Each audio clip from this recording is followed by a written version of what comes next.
అర్చకులపై గుండగట్టు అర్చకులపై EO దౌర్జన్యం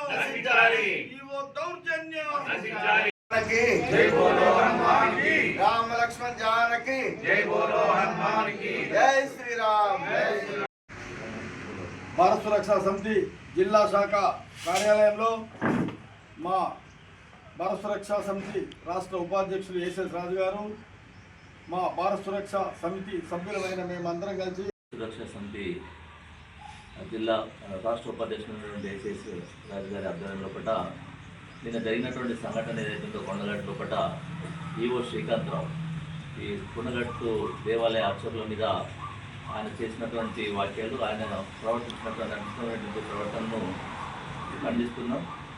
so Hindu సమాజం లోపల అర్చకులు కానీ పూజారులు కానీ భగవంతుడికి భక్తుల మధ్య ఒక వారధి లాంటి వాళ్ళు, హిందూ ధర్మానికే వాళ్ళు ఒక మూల స్తంభాలు లాంటి వాళ్ళు.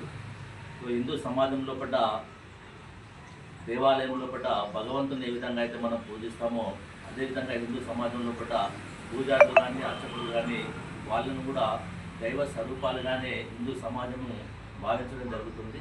అలాంటి అర్చకులను దేవాలయం లోపల వాళ్ళకి ఇచ్చేటువంటి వాళ్ళను జరిగినటువంటి సంఘటన ఏంటంటే, సో ఈ మధ్యనే పవన్ కళ్యాణ్ ఇక్కడ కొండగట్టు అభివృద్ధికి నిధులు కేటాయించడం, సో దాన్ని పురస్కరించుకొని సో ఆంధ్ర ప్రాంతానికి సంబంధించినటువంటి కొంతమంది తెలుగుదేశం నాయకులు ఇక్కడ ఉన్నటువంటి స్థానిక ఎమ్మెల్యే యొక్క రికమెండేషన్ తోటే, సో గుళ్ళో ఉన్నటువంటి సూపరింటెండెంట్ యొక్క పర్మిషన్ తోటే వాళ్ళు దేవాలయంలోకి రావడం జరిగింది.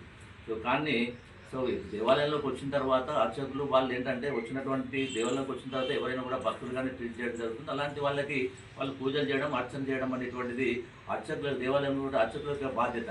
కానీ ఈవో వచ్చేసి రాజకీయాలు చేస్తున్నారని చెప్పి వాళ్ళని దుర్భాషలాడటం, సో అదేవిధంగా ప్లేట్లో పడేటువంటి 5-10 రూపాయలు అనేటువంటివి సో వాళ్ళని తీసుకునేటువంటి సందర్భంలో వాళ్ళని దొంగలుగా చిత్రీకరించడము.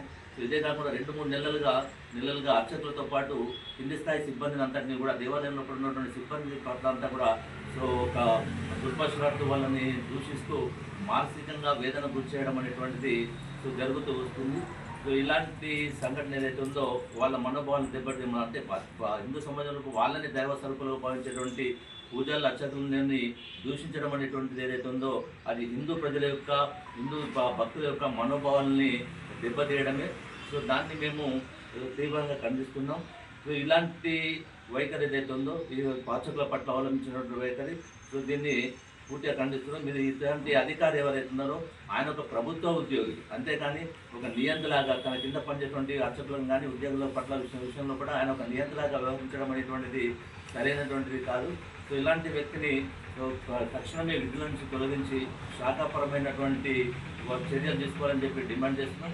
అంతేకాకుండా ఈ సందర్భంగా మేము డిమాండ్ చేసేది ఏంటంటే ఇలాంటి ఈ చర్యలు జరగకుండా ఉండాలంటే ప్రధానంగా దేవాలయాలు అనేటువంటివి లోపల దేవాలయాల విషయం లోపల ప్రభుత్వం యొక్క జోక్యము, రాజకీయాల యొక్క జోక్యం అనేటువంటిది, అధికారుల యొక్క పెత్తనం అనేటువంటిది ఎక్కువైపోతుంది. సో వీటి నుంచి దేవాలయాలు విముక్తి పొందాలంటే దేవాలయాలు విముక్తి అనేటువంటిది జరగాల. దేవాలయాలు ఇలాంటి వాటి నుంచి విముక్తి కలిగి సో ఆధ్యాత్మిక పరమైనటువంటి సంస్థల చేత నిర్వహించబడాలని చెప్పి ఈ సందర్భంగా డిమాండ్ చేస్తున్నాం. సో తక్షణమే అతన్ని విధుల నుంచి తొలగించాలని చెప్పి శాఖాపరమైన చర్యలు కూడా తీసుకోవాలని చెప్పి. మరి కొండగట్టు ఆంజనేయ స్వామి అంటే దాదాపు ఈ దేశంలోనే ప్రథమ స్థానంలో ఉన్నటువంటి క్షేత్రం. అది ఎన్నో పురాతన ఏళ్ళ నుంచి ఉన్నటువంటి ఒక దేవస్థానం. మరి భక్తులకు అత్యంత నమ్మకమైనటువంటి ఒక దేవుడు. మరి ఈ మధ్య కాలంలో ఆంధ్రప్రదేశ్ చెందినటువంటి పవన్ కళ్యాణ్ గారు కూడా మరి అంజన్ననే నాకు పునర్జన్మ ప్రసాదించిన ఒక నమ్మకంతో తిరుపతి దేవస్థానం నుంచి కూడా 35 లక్షల కోట్ల రూపాయలు మరి ఇక్కడికి అభివృద్ధి కోసం ఇవ్వడం కూడా జరిగింది. తద్వారా అక్కడ కొండగట్టు అంజన్న యొక్క గిరి ప్రదక్షిణ కూడా సరైన స్థలము, సరైనటువంటి రహదారి లేకపోవడంతో మరి దానిని కూడా గిరి ప్రదక్షిణ కూడా చేయాలన్న ఉద్దేశ సంకల్పంతో ఆ యొక్క పనికి కూడా మరి పనులు కూడా ప్రారంభం చేయడం జరిగింది.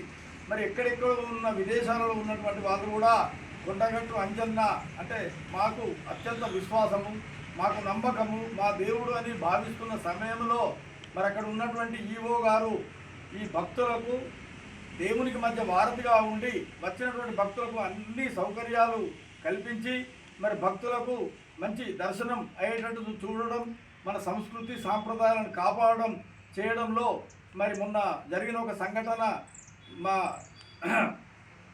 మన నారా లోకేష్ గారి యొక్క పుట్టిన రోజు సందర్భంగా మరి కొంతమంది పూజా కార్యక్రమాలు నిర్వహిస్తే అర్చకులపై ఈవో ఇష్టారీతిగా దుర్భాషలాడి మీరు ఎందుకు ఆ విధంగా పూజలు చేసినని అటువంటి ఒక నియంతృత్వంతో వాళ్ళను దౌర్జన్యంగా ఇబ్బంది పెట్టి మీరు విధుల్లో ఉండొద్దని చెప్పి చేస్తే మరి వాళ్ళంతా అర్చకులంతా ఏకమై వాళ్ళు ఈ ఈవో యొక్క చర్యల పట్ల ధర్నా చేయడం కూడా జరిగింది. మరి ఇలాంటి ఈవో ఉంటే మరి భక్తులు ఏ విధంగా మరి భగవంతుడి దర్శనానికి వస్తారు? అది మరి ప్రజలు ఆలోచించాలి, ప్రభుత్వాలు ఆలోచించాలి. ఇటువంటి ఈవో పైన వెంటనే చర్యలు తీసుకొని మరి ఒకసారి ఇలాంటి సంఘటనలు పునరావృతం కాకుండా చూడాలని, మరి ఆంజనేయ స్వామి దగ్గరికి ఎవ్వరు వచ్చినా భక్తులకు అన్ని సౌకర్యాలు కల్పించాల్సిన బాధ్యత మరి ఈవో గారే చూసుకోవాలి. అటువంటి ఈవోనే తన విధులను దుర్వినియోగం చేయడంపై భారత సురక్షా సమితి మేము కోరుతున్నాము. ప్రభుత్వం అతనిపై చర్యలు తీసుకోవాలని మేము ఖండిస్తున్నాము, కోరుతున్నాము. చర్యలు తీసుకొని వెంటనే అతని ఉద్యోగం నుంచి డిస్మిస్ కూడా చేయాలని భారత సురక్షా సమితి తరఫున